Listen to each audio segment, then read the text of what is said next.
Madhavi madam ready కదా? ముందుగా మనందరి గురువు, విశ్వ గురువు, పితామహ బ్రహ్మర్షి సుభాష్ పత్రిజీ గారికి, మాతా సమానురాలైన స్వర్ణమాల పత్రి గారికి అనంతకోటి ఆత్మ ప్రణామాలు, కృతజ్ఞతలు.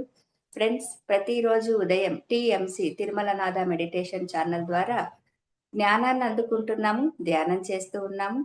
మరి ఈరోజు జ్ఞానాన్ని మనకు అందించడానికి హైదరాబాద్ నుంచి మాధవి మేడం సిద్ధంగా ఉన్నారు. మౌనం యొక్క గొప్పతనం పిరమిడ్ మాస్టర్స్ అందరికీ తెలుసు. కానీ బాహ్య మౌనం అంటే ఏంటి, అంతర్మౌనం అంటే ఏంటి అనే దాన్ని మనకి చక్కగా తెలియచేయడానికి మాధవి మేడం సిద్ధంగా ఉన్నారు. Welcome madam, welcome to the session. Over to you madam. Okay Madhavi madam. Thank you. Okay. Okay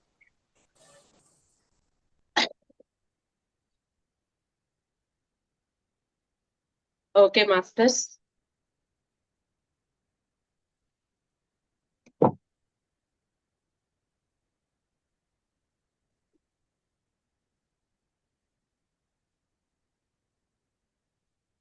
మనందరి గురువు గారైన బ్రహ్మర్షి పితామహ పత్రిజీ సార్ గారికి ప్రతిరోజు ధ్యాన సాధన చేయిస్తూ ఆత్మ జ్ఞానాన్ని తెలియజేస్తున్న బ్రహ్మర్షి తటవర్తి వీరరాఘవరావు సార్ గారికి, బ్రహ్మ విద్వరిష్ట రాజ్యలక్ష్మి అమ్మ గారికి వేల వేల కృతజ్ఞతలు తెలియజేసుకుంటూ ఇక్కడికి విచ్చేసిన ఆత్మ బంధువులందరికీ నా నమస్కారాలు మాస్టర్స్.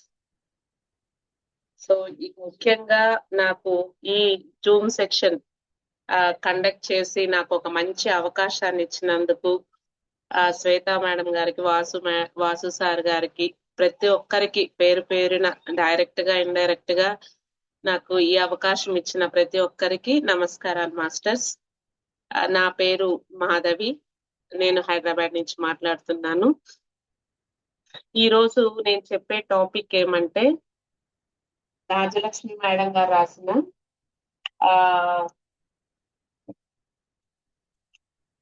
బాహ్య మౌనం అంతర్మౌనం ఈ బుక్ రిలీజ్ చేశారు మాస్టర్స్.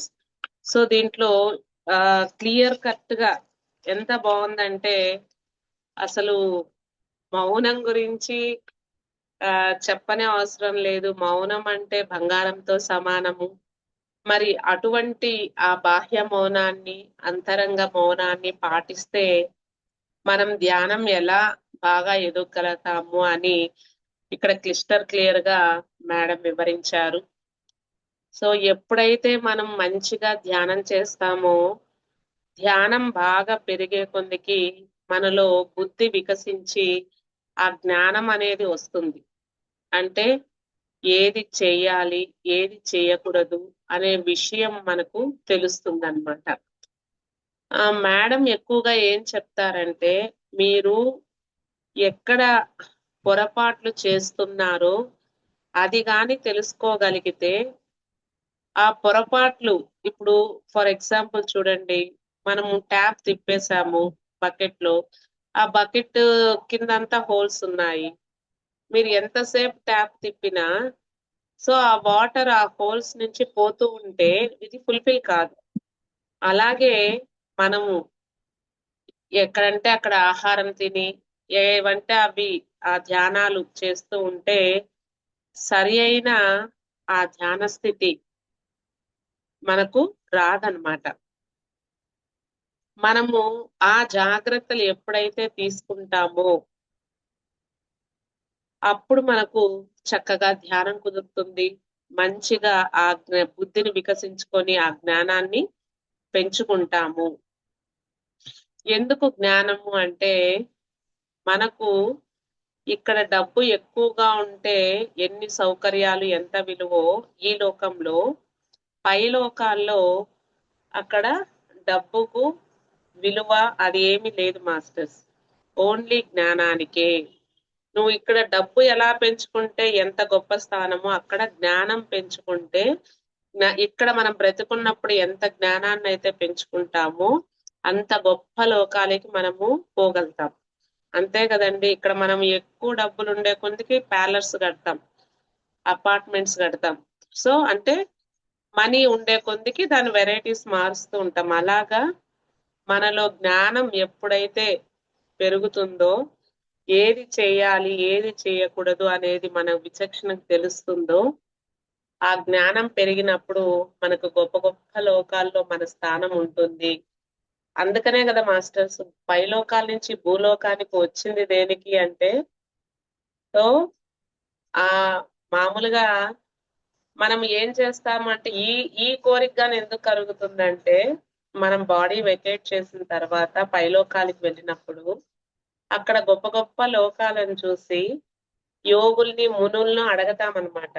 ఇటువంటి గొప్ప లోకాలు నేను చేరుకోవాలంటే నేను ఏం చేయాలి అంటే వాళ్ళు మనకు సలహా ఇస్తారు. భూమి అనేది ఒక పాఠశాల ఉంది. అక్కడ నువ్వు అంటే మనము జన్మ అంటే భూమి అనేది ఒక పాఠశాల ఉంది. అక్కడ గాని నువ్వు పాపకర్మలు వద్దు, పుణ్యకర్మలు వద్దు, ఆత్మకు సంబంధించిన కర్మలు ఎప్పుడైతే చేస్తావో అప్పుడు నీకు ఈ గొప్ప లోకాలకి ఆ ప్రవేశం ఉంటుంది అని చెప్తారనమాట. అట్లయితే మరి నేను అటువంటి గొప్ప లోకాలు చేరుకోవాలంటే మళ్ళీ నేను జన్మ తీసుకోవాలి అంటే అది ఒక ప్రాసెస్ అన్నమాట. సో మనకి ఆకాశిక్ రికార్డ్స్ అని ఒక రూమ్ లోకి తీసుకొని వెళ్ళి మనం మళ్ళీ జన్మ తీసుకోవాలి అన్నప్పుడు చూడండి సార్ అదే చెప్తూ ఉంటారు. జన్మ తీసుకోవాలి అంటే ఎంతో మంది చిన్నపిల్లలు, ముసలి వాళ్ళు ఉంటారు, ఆడవాళ్ళు యవ్వనంలో ఉండాలి, గర్భవతులు కావాలి, వాళ్ళకే ఆ ఆత్మ బాడీలోకి ఎంటర్ అయ్యే ఛాన్స్ ఉంది. మిగతా వాళ్ళు ఆడ మగ ఉన్నారు కానీ ఎలిజిబిలిటీ వీళ్ళకే. ఏజ్ లో అమ్మాయి అబ్బాయి ఉండి మ్యారేజ్ అయిన వాళ్ళు, ప్రెగ్నెన్సీ ఆ అవకాశం ఉన్న వాళ్ళకే ఆ బాడీ అనేది మనకు అందివ్వడం జరుగుతుంది. సో అటువంటి ఆ శరీరాన్ని మనం తీసుకొని ఎన్నో జన్మల పుణ్యం ఈ మానవ జన్మం, అటువంటి శరీరాన్ని తీసుకొని భూమి మీదకి వచ్చి మళ్ళీ మర్చిపోయి కానా పీనా సోనా అని తినడం, ఉండడం, పనుకోవడము, పిల్లల్ని కనడము, ఉద్యోగాలు చేసుకుంటూ ఇలా ఉన్నాం. కానీ గురువు వచ్చి చెప్పినప్పుడు నువ్వు శరీరం కాదు ఆత్మ, నీ వెంట వచ్చేది నువ్వు ఆత్మ కర్మలే అని చెప్పినప్పుడు మరి పూర్తిగా కాకపోయినా కొంచెం కొంచెం ఎప్పుడైనా సరే ఓహో గురువు మనకి ఇది చెప్పాడు కదా, ఇదే కదా మన వెంట వచ్చేది అన్న జ్ఞానం మనకు స్ఫురిస్తూ ఉంటుంది. మరి ఈ ధ్యానం బాగా కుదరాలి అంటే మనకు మౌనం 2 రకాలండి. అంతరంగ మౌనం ఒకటి, బాహ్య మౌనం ఒకటి. ఈ అంతరంగ మౌనము అంటే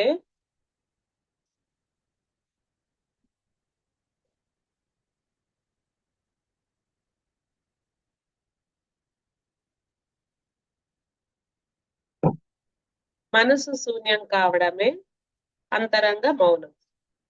బాహ్య మౌనం అంటే ఏమంటే, సో మనము ఇతరులతో మాట్లాడటం, బాహ్య విషయాల పైన, బాహ్యంగా కనిపించే మనుషుల పైన ఆసక్తి చూపిస్తూ ఆ విషయాలపైన ఆసక్తిగా ఉండడం, బాహ్యంగా మాటలు. అంతరంగా ఏంది? మనసు ఆలోచనల పుట్ట.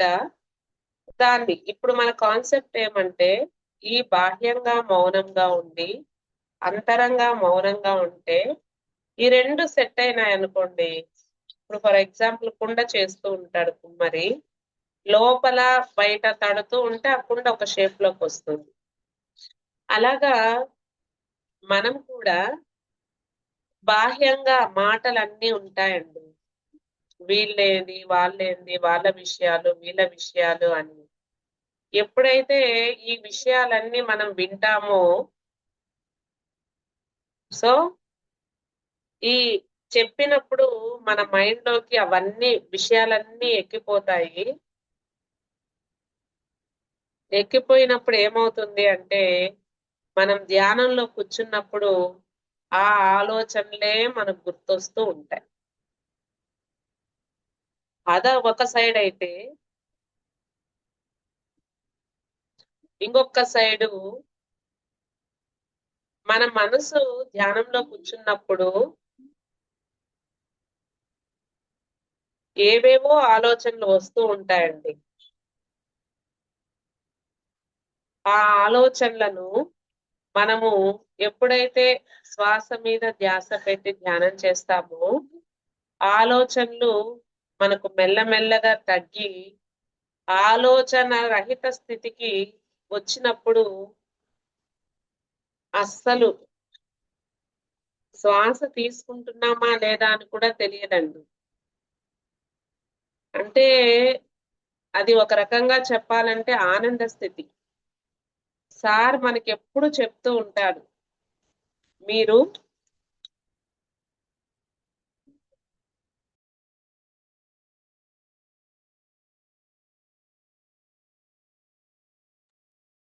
సో ఏమంటున్నారు ఇక్కడ, ఆలోచనలన్నీ మనం శ్వాస అంతరంగ మౌనం అంటే ఏం చేయాలి? ఈ మనసుకు బాహ్య మౌనం ఎప్పుడైతే పాటించకుండా బాహ్య విషయాల పైన అంతా మనం ఇంట్రెస్ట్ చూపిస్తామో అవన్నీ మన మనసులో ఉండి ఈ లోపల మనం మెడిటేషన్ లో కూర్చున్నప్పుడు ఈ మనసు యొక్క అలజడిగా ఉండి రెండు వైపులా అండి, అంటే ఇవి ఎక్కించుకొని లోపలికి దింపేస్తున్నాం ఆ మాటలన్నీ. బయట అలజడి లోపల అలజడి అయ్యి మనకు ధ్యానం అనేది సరిగ్గా కుదరదు. సో ఎప్పుడైతే మేడం ఎప్పుడు చెప్తూ ఉంటారు, మీరు బాహ్య విషయాల పట్ల ఆసక్తి చూపిస్తే ఒక చైర్ లో ఒక్కరే కూర్చోగలుగుతారు మాస్టర్స్. అలాగా మనము బాహ్య విషయాల పైన ఆసక్తి ఉందా, ఈ ఆత్మ సంబంధించిన పనులు ఇవి దూరం అవుతాయి. బాహ్య విషయాల పైన విరక్తిగా ఉందా, నీకు అంతరంగంలో ఆత్మతో ఎప్పుడు దగ్గర అవుతూ ఉంటావు. ఒక్కటే ఏది. అలాగా నువ్వు ఈ బాహ్య విషయాలన్నీ పోగేసుకున్నావు అనుకోండి, నీకు ధ్యానం అనేది కూర్చున్నప్పుడు ఈ మనసు ఏవేవో ఆలోచనలు ఉంటుంది. సార్ మనకి ఎప్పుడు చెప్తూ ఉంటారు, మానవుడు అంటే మూడు అని. సో ఈ శరీరము, మనస్సు, ఆత్మ. ఎప్పుడైతే చేతుల్లో చేతులు పెట్టేసుకొని కాళ్ళు రెండు క్రాస్ చేసుకొని కళ్ళు మూసుకొని ఉంటామో అప్పుడు ఈ శరీర స్థితి దాటుతామండి, ఇంకా మనసుకు వస్తాం. ఈ మనసు బాహ్య విషయాలు అన్ని బుర్రకెక్కించుకొని ఎన్నెన్నో ఆలోచనలు ఉంటాయి. మనం బాహ్యంగా మౌనంగా ఉంటేనే ఈ లోపల ఎన్నో అలజడి నుండి ఏదో శూన్య స్థితికి వస్తాం. కొంతసేపు శ్వాస మీద ధ్యాస పెట్టేసినప్పుడు ఆలోచనలన్నీ కట్టాయి. సో ఎప్పుడైతే మనం మౌనంగా ఉంటామో ఈ శ్వాస మీద ధ్యాస చేస్తూ మనకు స్పిరిచువల్ మెడిటేషన్ అనే దాంట్లో క్లియర్ గా చూపిస్తారండి. ఆలోచనలు అనేటి ఆ బబుల్స్ లాగా వస్తూ ఉంటే ఆ శ్వాస మీద ధ్యాస పెట్టి ఆలోచనలన్నీ తగ్గించి ఆలోచన రహిత స్థితి, అంటే చంచలం నుంచి నిశ్చలం, నిర్మలము, శూన్యము, పరిశూన్యము అంటారంటే అంటే అస్సలు మనకు శ్వాస తీసుకుంటున్నామా లేదా అంటే అది ఆనంద స్థితి. ఆ స్థితిలో మనం ఉంటామండి. అప్పుడు అంటే మనసు శూన్యమైన స్థితి. అప్పుడు ఆత్మతో ఉంటాం మనం. ఎప్పుడైతే ఆత్మతో ఉంటామో సార్ ఎప్పుడు మనకు చెప్తూ ఉంటారు, అయస్కాంతము ఇనుప ముక్క మీరు ఒక దగ్గర 2-3 రోజులు పెట్టేస్తే అయస్కాంతం యొక్క లక్షణాలన్నీ ఇనుప ముక్కకు ఎలా వస్తాయో అలాగా మనం ఎప్పుడైతే గంటల కొద్దీ ఆ భగవంతునితో ఉంటామో ఆ భగవంతుని లక్షణాలన్నీ మీకు వచ్చేస్తాయి. భగవంతుని లక్షణాలంటే ఏమి? క్షమ, గుణము, కరుణ, ఇవి ప్రేమ. అంటే సహజ సిద్ధంగా చిన్నప్పుడు భగవంతునితో సమానమని ఉంటాది. కాకపోతే వయసు పెరిగే కొద్దీ సమాజంలో నాది, స్వార్థము, అవన్నీ అహంకారం ఇవన్నీ వచ్చి మన ఆ బ్రహ్మరంధ్రము క్లోజ్ అయిపోయి సో మనిషి మా మాధవుడిగా మాధవుడిగా తయారై ఉన్న మనిషి చిన్నప్పుడు క్రమక్రమంగా సమాజ ప్రభావంతో సో ఈ స్వార్థము ఇవన్నీ పెరిగిపోయి అహంకారము, కోపం ఇవన్నీ పెరిగిపోయి నిస్వార్థంగా ఉండకుండా ఉన్నప్పుడు ఆ మాధవుడు కాస్త మానవుడు అయిపోతాడు. ఎప్పుడైతే రాక్షసాహారం మూగజీవాలను తిని మనము ఉంటామో ఆ మానవుడు కాస్త రాక్షసుడుగా మారిపోతాడు. రాక్షసులే కదండి రక్తాన్ని మాంసాన్ని ఇష్టపడేది. మరి సార్ ఎప్పుడు చెప్తూ ఉంటారు, మీరు ఆయనతో ఎన్ని గంటలైతే ఉంటారో అంత ఆనంద స్థితిని మీరు అనుభవిస్తారు. మనకొక్క విషయం ఎప్పుడు సార్ చెప్తూ ఉంటారు, మేడం గాని సార్ గాని, మీరు అంతరంగా మౌనం పాటిస్తేనంటండి ఆత్మ యొక్క శక్తిని మనము ఆదా చేసినట్టు. ఇప్పుడు చూడండి మనం వడవడ మాట్లాడేస్తూ ఉంటాము. ఆ శక్తి అంతా లోపల ఉన్న ఆత్మశక్తి అంతా బయటకు పోతూ ఉంటుంది. అట్టని మాట్లాడకుండా ఉండగలమా అంటే పత్రి సార్ చెప్పారు, ప్రాపంచిక విషయాల్లో 99% మౌనంగానే చేయొచ్చంట. 1% ఎగ్జామ్షన్ కంపల్సరీ అనే దగ్గర మాట్లాడాలి. ఇప్పుడు అందుకనే సార్ గాని చెప్తారు, మనకు జంతువులను చూసి నేర్చుకోవాలి. జంతువులకి ఏమన్నా భాష తెలుసా అండి? సో అవి ఆ సైగలను బట్టి అవి మనలాగే అన్ని పనులు చేస్తున్నాయి. అంటే మౌనంగా ఉండి కూడా మనం అన్ని పనులు చెయ్యొచ్చు అనేది మనకు ఆ జంతువుని చూసి పత్రిసార్ నేర్చుకోమని చెప్తారండి. కాబట్టి మనం ఎప్పుడైతే పత్రిసార్ గారు చెప్తారు కదండి, మన లోపల మనము ఒక్క మాట వదిలితే మనకైనా ఉపయోగపడాలి, లేకపోతే అవతల వ్యక్తికైనా ఉపయోగపడాలి. మనకన్నా ఉపయోగపడాలి అంటే ఇప్పుడు చూడండి, అవతల వ్యక్తికి ఉపయోగపడింది అనుకోండి మన ఆత్మశక్తి. సో ఒకరికి ధ్యానాన్ని జ్ఞానాన్ని పెంచడం ద్వారా ఆ విధంగా గాని మనకు, అంతే కదండి. ఇప్పుడు సార్ ఏ నేర్చుకుంటే ఏ చెప్పండి, బి నేర్చుకుంటే బి చెప్పండి, మీకు తెలిసింది చెప్పండి. ఎందుకంటే మనము పైలోకాలకు వెళ్ళేటప్పుడు సో సార్ గాని దీనికి ఒక కథ చెప్తాడంటండి. మీ శివుడు అడ్డుపడి మీకు ఆ సత్యలోక ప్రాప్తి ఉండదు, మీలాంటి వాళ్ళు కొంతమందిని భూమి మీద తయారు చేసి వస్తేనే అని. అలాగా మనం ఎప్పుడైతే మౌనంగా ఉంటామో చూడండి, మనకు జడకు ముళ్ళు వేసేసుకున్నట్టు అండి. మాటలు మాట్లాడే కొద్దీ కర్మలన్నీ పెంచేసుకుంటాం. ఆ ముడులు తీయాలంటే ఎంత టైం పడుతుందండి. అలాగా పోగు చేసిన కర్మలన్నీ మనకు ఆ కర్మ ముందు జన్మల్లో చేసుకున్న కర్మలు వదిలించుకునే దానికి ఈ జన్మం తీసుకున్నాం. సో అజ్ఞానంతో మళ్ళీ ఈ జన్మలో గాని మనం ఆ కర్మలన్నీ చేస్తూ ఉంటే ఇంకా ఆ ముందు ముడులు ఇప్పదామా ఇప్పుడు ముడులు ఇప్పదామా, ఆ జీవితం ఎలా ఉంటుంది అంటే నరకప్రాయంగా ఉంటుంది అని చెప్తున్నారు. అందుకనే వీలైనంత వరకు మనము మౌనాన్ని పాటించాలి అని చెప్తున్నారు. ఇప్పుడు దక్షిణామూర్తి గాని అండి మౌనం ద్వారానే సనక సనందాదులకు జ్ఞానం బోధించాడంట. కాబట్టి మౌనం ద్వారా ఏమవుతుంది అంటే వాళ్ళు ఆ మౌనం ద్వారానే ఆ జ్ఞానాన్ని బోధించాడు అంటే, ఇప్పుడు మనకు రమణ మహర్షిని గాని తీసుకోండి, ఆయన మౌనమే నిన్ను నువ్వు ఫస్ట్ తెలుసుకో. ఆయనకి ఏదో గురువు వచ్చి ఏమో అని కాదండి, తను మౌనంగా ఉండి అన్ని విషయాలను పరిశోధన చేసుకొని అసలు నేను ఎవరు, ఆయన దగ్గరికి ఎవరికి వెళ్ళినా ఒకే క్వశ్చనే, నువ్వెవరో నువ్వు తెలుసుకో, నిన్ను నువ్వు తెలుసుకో అని చెప్తూ ఉంటారన్నమాట. సో ఎప్పుడైతే ఈ వాక్కు అనేది మనం నియంత్రించగలుగుతామో అప్పుడే మనము వినేది చూసేది ఇవి కానీ తగ్గిపోతాయంటండి. ఇది ఎక్కువ ఎప్పుడైతే ఓపెన్ లో ఉంటుందో వినడము చూడడం ఇవి ఆటోమేటిక్ గా గుర్రాల్లా పరిగెత్తూ ఉంటాయి. ఇది ఎప్పుడైతే క్లోజ్ చేసేస్తామో ఆటోమేటిక్ గా వీటి పని కానీ తగ్గిపోతుంది అని చెప్తున్నారు. సో ఇంకా ఇక్కడ ఏం చెప్తున్నారంటే ఈ మనసు, ఇప్పుడు ఫర్ ఎగ్జాంపుల్ ఇక్కడ చూడండి మనకు చెప్తూ ఉంటారు ఈ మనసు చంచలము. ఈ ప్రపంచంలో అందరికన్నా గొప్ప వాళ్ళు ఎవరు అంటే తన మనసును తన కంట్రోల్లో పెట్టుకున్న వాళ్ళే అని చెప్తారండి. ఎందుకంటే ఆ మనసు కంట్రోల్లో లేక ఇప్పుడు ఈ సమాజంలో చూస్తే ప్రపంచంలో ఎన్నో మారణ హోమాలు గాని హత్యలు గాని చనిపోవడం గాని ఇవన్నీ. ఇప్పుడు ఫర్ ఎగ్జాంపుల్ చూడండి, సిగరెట్ పైన బొమ్మ ఉంటుంది, ఇలా తాగితే మనం ఇలా అవుతాము అని. కానీ ఆ మనసు కంట్రోల్లో చేసుకోక అయినా పర్వాలేదు నేను తాగాలి అన్నట్టు వాడు తాగుతాడు. డ్రింక్ మీద 20 సంవత్సరాల లోపల వాళ్ళని కానీ మేము ఇవ్వము అంటారు. ఎందుకంటే 20 సంవత్సరాల లోపల తెలియనితనం ఉంటుంది, 20 తర్వాత వాడి కర్మ అన్నట్టు. సో ఎప్పుడైతే ఆ మనసు ప్రభావం ఉంటుందో ఈ మనసు బాహ్య విషయాలపైనే మనకు ప్రేరేపణ ఉంటుంది. సారు మేడం ఎప్పుడు ఒకే విషయం చెప్తారు, లాక్ ఒక్కటే, ఇట్ట తీస్తే ఓపెన్, ఇట్ట తీస్తే క్లోజ్. అట్లా మనం బయట పంపించే కొద్దికి బయట విషయాలు, వాసనలు ఇవన్నీ ఆ మనసుకు బలాన్ని ఇస్తాయి.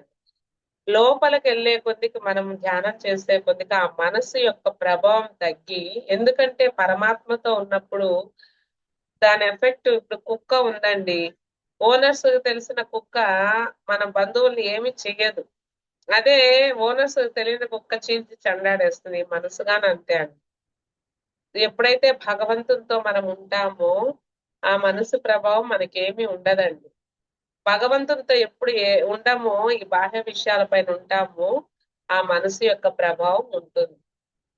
కాబట్టి మనసు మన కంట్రోల్లో ఉండాలి కానీ మనసు కంట్రోల్లో మనం ఉండకూడదు అని సారు మేడం ఎప్పుడు చెప్తూ ఉంటారు. దీనికి ఒక ఉదాహరణ చూడండి, మనకు జనరల్ లైఫ్ లో పడవ, నీళ్లు ఉంటాయండి. నీటి పైన పడవ ఉంటే సేఫ్టీగా మనం ఒడ్డుకు చేరుకుంటాం. అదే అదే నీళ్లు పడవ లోపలికి వెళ్తే పడవ మునిగిపోయి ప్రాణాలే పోతాయి. ఉండేటి రెండే వస్తువులు, నీళ్లు, పడవ. దీని మీద ఉంటే సేఫ్ అవుతుంది, అది దీని మీద ఉంటే ఇది అవుతాము. కాబట్టి మనసు మన కంట్రోల్లో ఉండాలి కానీ మనసు కంట్రోల్లో మనం వెళ్తే ఇలా ఇబ్బంది పాలవుతారు, వచ్చిన జన్మను వేస్ట్ చేసుకుంటారు అని మనకు చెప్తున్నారండి. అవేర్నెస్ చేస్తున్నారు గురువులు, జాగ్రత్త జాగ్రత్త జాగ్రత్త అని. మనం ఏమంటే అజ్ఞానంతో తెలియక టైం పాస్ కాలేదని ఆ సినిమాలకు ఈ సినిమాలకు అట్లా ఇట్లా పోవడం అలా చేస్తున్నాం గాని పైలోకాల నుంచి వచ్చిన మనకు ఇది పరలోకం, మన అసలు లోకం పైనుంది. సో నీ చాయిస్ అని వదిలేసినారు, నువ్వు భూమి మీదకి వెళ్ళు, నీ ఇష్టము అని. మనము ఎప్పుడైతే ఆత్మకు సంబంధించిన కర్మలు చేసుకుంటామో ఈ శరీరాన్ని ఉపయోగించుకున్న వాళ్ళం అవుతాం మాస్టర్స్. లేకపోతే ఖానా పీనా సోనా అని తినడము, ఉండడము, పిల్లల్ని కండము, పెద్ద అవ్వడము, ఆస్తులు అవి ఇవి సంపాదించడము, మళ్ళీ చనిపోయిన తర్వాత అది ముసలితనం రాగానే చనిపోవడం, ఇలా ప్రాసెస్ జరిగిపోతుంటే పైలోకాలకి వెళ్ళిన తర్వాత వాళ్ళు క్వశ్చన్ వేస్తే ఈ పనికా నువ్వు ఇంత విలువైన జన్మని తీసుకొని వెళ్ళింది అంటే మనం అక్కడ నాలిక ఖర్చుకొని ఉండకూడదు అనమాట. మరే నేను ఈ జన్మని తీసుకునే దానికి నేను ఆత్మ అని తెలుసుకొని ఆత్మపరమైన కర్మలు చేస్తూ నా ఆత్మ జ్ఞానాన్ని పెంచుకుంటూ ఈ శరీరాన్ని ఉపయోగించుకొని నేను అంతో ఇంతో మంచి పనులే చేశాను అని మనము ధైర్యంగా ఆన్సర్ ఇచ్చేటట్టు ఉండాలి. దీనికి గాను సార్ చెప్తాడు ఎప్పుడు, ఈ ధ్యాన మార్గంలోకి రావాలి అంటే 350 జన్మలు దాటితేనే అని. అంటే మనకు ఇక్కడ చూస్తున్నాం, ఈ తమో గుణంలో ఉన్న వాడికి ఏమనిపిస్తుంది అంటే తినడం, ఉండడం, తెల్లారిందా ఎంజాయ్ చేయడం, అది ఇది. అట్లా వాడు 100-150 జన్మలు తీసుకుంటాడండి. మళ్ళీ కొన్ని కొన్ని పాఠాలు నేర్చుకుంటూ మళ్ళీ అతను రజోగుణంలోకి వస్తాడు. ఈ రజోగుణంలోకి వచ్చినప్పుడు వాడు ఏం చేస్తాడంటే నాది, నేనే చేశాను, అహంకారము, గర్వము, అసూయ, ద్వేషము, ఇవన్నీ ఒక 100-150 జన్మలు తీసుకొని కొంచెం జ్ఞానాన్ని సమపార్జించుకుంటూ మళ్ళీ సాత్వికంలోకి వస్తాడండి. సాత్వికంలోకి ఎవరైతే వస్తాడో వాళ్ళకే ఈ జ్ఞానము అసలు కష్టాలు ఎందుకు వస్తున్నాయి, దుఃఖాలు ఏంటి, చనిపోవడం ఏంటి, అసలు మన పర్పస్ ఏంది, ఇవన్నిటిపైన ఆసక్తి ఉంటుందండి.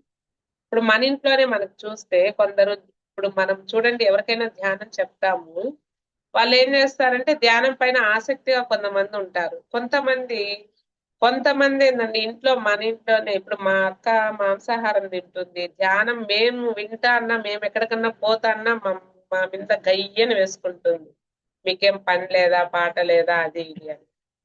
అంటే మనం కోప్పడకూడదు. ఆమె ఇంకా సాత్వికంలోకి రాలేదు. ఆమె దృష్టిలో ఆమెది కరెక్ట్, మన దృష్టిలో మనది కరెక్ట్. ఎవరిది వాళ్ళది. ఇప్పుడు చూడండి, మనం టీచింగ్ ఫీల్డ్ గానే ఎగ్జాంపుల్ చెప్తే, చిన్న పిల్లోడికి ఏబిసిలు వాడికి కరెక్ట్, కానీ మనకు అది కరెక్ట్ కాదు. వాడి దృష్టిలో అది ఫైనల్ ఏబిసిలే, ఎల్కేజీ యూకేజీ. కానీ వాడి దృష్టిలో కరెక్ట్, కానీ అది ఫైనల్ కాదు, ఏబిసిలు కాదు ఫైనల్ అని మనకు తెలుస్తుంది.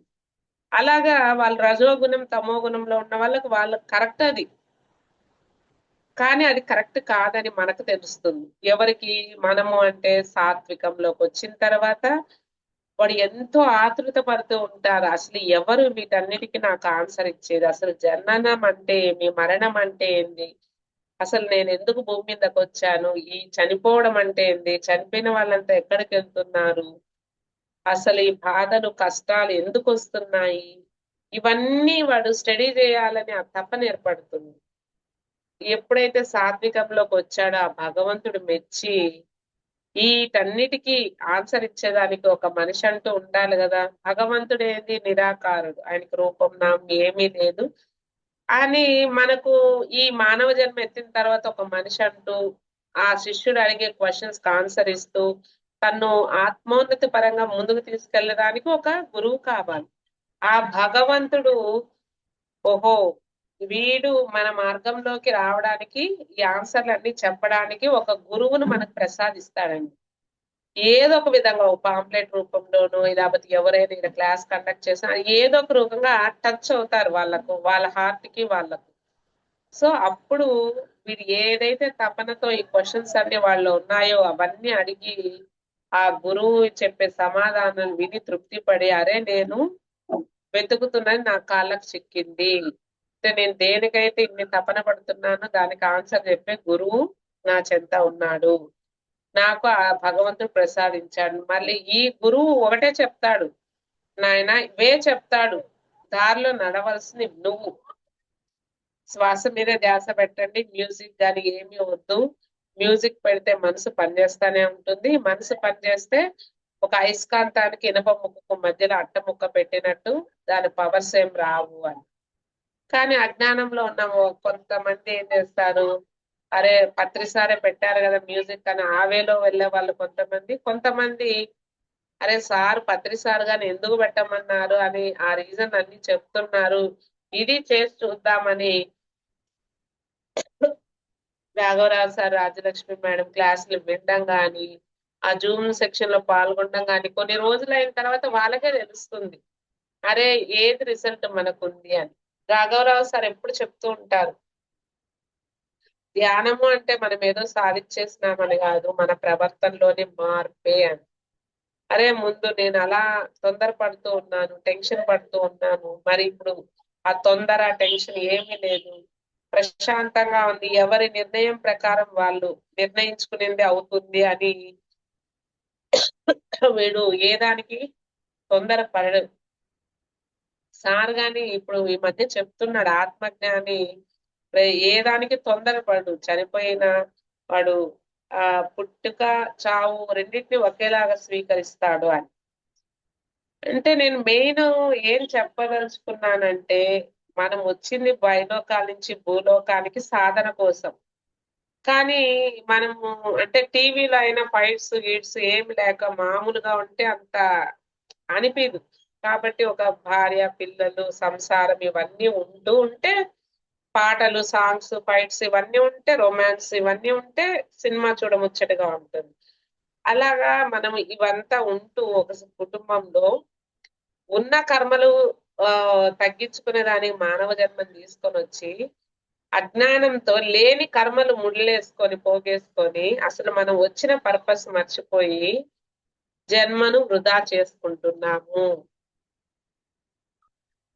ఎప్పుడైతే గురువు మన జీవితంలోకి వస్తాడో, అరే నాయనా నువ్వు ఉన్న కర్మలు కడుక్కో, ఇది నువ్వు చేయాల్సింది అంటే జాబు మానేయమని కాదు, ఇంకోటి కాదు, మీరు జాబ్ వీలైతే జాబ్ చేసుకోండి. ఇప్పుడు ఒక్కటండి, పని ఆమె ఒక చిన్న పిల్లవాడిని ఎత్తుకొని వస్తుంది అనుకోండి, ఆమె బట్టలు ఉతికినా ఇల్లు తుడుస్తాను ఏం తుడుస్తానో ఒక కన్ను తన బిడ్డ పైన పెడుతుంది. అలాగా మనం సంసారంలో ఉంటూ అన్ని పిల్లల్ని కంటూ జాబులు చేస్తూ అన్ని చూసుకుంటూ పిల్లల్ని అందరినీ చూసుకుంటూ అరే ఆత్మ నేను, నా లోకం ఇది కాదు, ఈ రోజు నేను ఆత్మపరమైన కర్మలు ఏమన్నా చేశానా నా ఉన్నతి కోసము అని మనమే ఆ టెస్ట్ చేసుకోవాలి అని సార్ చెప్తూ ఉంటారు. ఈ తెలిసిన జ్ఞానాన్ని మనకు తెలిసిన పరిధిలో 10 మందికి పంచుతున్నామా లేదా, లేకపోతే నేను ధ్యానం చేసుకొని నేను అంతర్ముఖంగా ప్రయాణించి నేను సాధన చేస్తున్నానా లేదా అని మననే టెస్ట్ చేసుకోమంటారు సారు. అంతేగాని ఎట్లంటే అట్లా ఆహారం తినేసి, ఎట్లంటే అట్లా మాట్లాడేసి, ఎట్లంటే అట్లా ధ్యానం చేసేసి ఏదో గొప్పలుగా అది నాకు ఏ చెట్టో పుట్టో కనిపిస్తే నాకు తాడై ఓపెన్ అయిపోయింది అని అట్లా ఇట్లా మీరు మనోపలకంలో మనం ఏదైతే ఇప్పుడు చూడండి, నిన్న మా కాలేజ్ లో నా సీట్ పక్కనే వేరే మేడం కూర్చోని, ఆ మేడం ను చూస్తూ నేను ఏదో అనుకుంటూ ఉన్నాను, రాత్రి అదే కల్లోకి వచ్చింది. అంటే మనం ఏదైతే అనుకుంటూ ఉంటామో అది మనకు కనిపిస్తూ ఉంటుంది, ఇవంతా మైండ్ సెట్. సో అలాగా మనము నిజ జీవితంలో ఆత్మ అనేది సనాతనమైంది కదండి. అది ఏదో కనిపించినప్పుడు చెట్టో కొమ్మో పుట్టో నాకు తాడై ఓపెన్ అయిపోయింది, అది ఇంత అంత అనే గొప్పలకు అట్లా ఇట్లా పోయి ఆ పిరమిడ్స్ కట్టేస్తున్నామని అది ఇది డబ్బంతా ప్రో చేసి తన సొంత అవసరాలకు ఇలా చాలా మంది రాంగ్ రూట్ లో వెళ్ళి వాళ్ళ లైఫ్ ని స్పాయిల్ చేసుకుంటున్నారండి. అసలు ధ్యానం అంటే భగవంతుని చేరుకునే విధానం. సారు మేడం ఎప్పుడు మనకు చెప్తూ ఉంటారు, ఒక బట్టలు ఉతకాలంటే బాగా మురికి పోవాలంటే ముందు ఒక బకెట్ నీళ్ళంత సర్పు పొడి వేయండి, ఆ మురికినంతా లాగేస్తుంది, మళ్ళీ క్లీన్ గా వాష్ అయిపోతాయండి. ఈ ధ్యానంలో మనం కూర్చోవాలి అంటే, మనం బాగా ధ్యానం కుదిరి జ్ఞానాన్ని పొందాలి అంటే మనం ఎక్కువగా మౌనాన్ని పాటించాలి. సర్పు లాంటిది నానబెట్టడం లాంటిది మౌనం. అప్పుడు ఎంచక్క కూర్చున్న కొంతమంది చూడండి, ఒక గంటకు గాని ఆలోచన రహిత స్థితి రాదంటే వాళ్ళు ప్రోగేసుకున్న కర్మలు అవన్నీ శ్వాస మీద ధ్యాస పెట్టి తగ్గించుకొని అంతసేపు కొంతమంది 5 నిమిషాల్లోనే ఆ స్థితికి వెళ్ళిపోతారు. ఎందుకు అంటే ఈ వాక్య కర్మలన్నీ తెచ్చేది వాక్యే. దీన్ని ఫస్ట్ మనం కంట్రోల్ చేసుకున్నామంటే సగం కర్మ మనము క్లోజ్ చేసుకున్నట్టే. కాబట్టి మనము ఈ మౌనము అనేది మనకు ఆ గాంధీజీ మహాత్ముడుగా నన్ను చెప్తాడు, ఒక వారంలో ఒక రోజంతా ఏ ఆహారం తినకుండా ఉంటే ఈ శరీరం బాగా పనిచేస్తుంది, ఏది మాట్లాడకుండా వారంలో ఒక రోజు ఉంటే మనము ఏం చేస్తున్నాం, ఎలా డెవలప్ అవుతున్నాం, మనల్ని మనం ఏం సరి చేసుకోవాలి, ఇదంతా మనకి అర్థమవుతుందండి. విచారం చేసుకునే దానికి టైం ఉంటుంది మౌనంగా ఉంటే. అంతేగాని వడవడ మాట్లాడేసి అది కర్మలు కొని తెచ్చుకొని లేని కర్మలన్నీ అంటించుకొని అలా మనము ఆ లైఫ్ ని ఎర్న్ చేయకూడదు అని ఇక్కడ నాకు అర్థమైందండి. ఎంత మౌనంగా ఉంటామో, మౌనాన్ని బంగారంతో పోల్చారండి. ఇప్పుడు ఇదిగాని చూడండి, మన శరీరంలోనే సో ఇక్కడ నోరు ఉంది, ఇక్కడ ముక్కు ఉందండి. నోటిలో ఏమైనా వేయండి, దాని ఎండ్ పాయింట్ కిందకి. అదే ముక్కుతో అబ్జర్వ్ చేయండి, దాని ఎండ్ పాయింట్ హైయెస్ట్. అంటే మనం మాట్లాడే మాటల కన్నా మౌనంగా ఉంటేనే హైయెస్ట్ పొజిషన్ అని నాకు అర్థమైంది మాస్టర్స్. మరి థ్యాంక్ యూ మేడం, నాకు ఇంత మంచి చక్కని అవకాశం ఇచ్చినందుకు. మౌనం అనేది భగవంతుని భాష, అది చాలా స్వీట్ గా ఉంటుంది. మనం ఎప్పుడైనా సరే ఒక మౌనంగా ఉండి చూస్తేనే అండి, లడ్డు తీపి తీపి అంటే తెలియదు, తింటేనే తెలుస్తుంది. అట్లా మనం గాని ఒక గంట మౌనంగా ఉంటే ఆ టేస్ట్ అనేది, ఇప్పుడు ఏ పని చేయాలన్నా మౌనంగా ఉండి ఒక ఫుడ్ చేయండి, దాంట్లో ఏం వేసాము ఏం వేయలేదు అనేది తెలుస్తుంది. అదే మాట్లాడుతా వేసాము అనుకోండి, అసలు ఏం వేసినాము ఏం వేయలేదు ఏమీ తెలియదు, కన్ఫ్యూషన్. కాబట్టి మునుల యొక్క భాష మౌనమని, భగవంతుని భాష మౌనమని ఇవన్నీ చెప్తూ ఉంటారండి. అంటే మౌనం అంత గొప్పది అని. మౌనంగా ఉంటే ఎన్నో సమస్యలు గాని మనకు పోతాయి అని మనకు ఎంతో మంది మహానుభావులు చెప్తున్నారు. అవి పాటిస్తే మనము ఎంతో కొంత ఆ కర్మ నుంచి తప్పుకున్న వాళ్ళం అవుతామండి. మరి థ్యాంక్ యూ మేడం నాకు ఈ అవకాశం ఇచ్చినందుకు. Thank you madam. చాలా అద్భుతంగా మౌనం అంటే భగవంతుడి భాష అని చాలా అద్భుతంగా ఎక్స్ప్లెయిన్ చేశారు. ఇంకా ఇది విన్న వాళ్ళు ఎవరైనా కూడా మౌనంగా ఉండి తీరాల్సిందే. Thank you madam. Thank you very much. So friends, మరి చక్కగా ధ్యానం చేద్దాము. 12 o'clockకి నేను క్లోజ్ చేస్తాను. ధ్యానం కంటిన్యూ చేసేవాళ్ళు చేయండి. నేను ఓకే చెప్పాను మేడం, 12కి క్లోజ్ చేస్తాను. Okay, thank you friends. Thank you. Okay.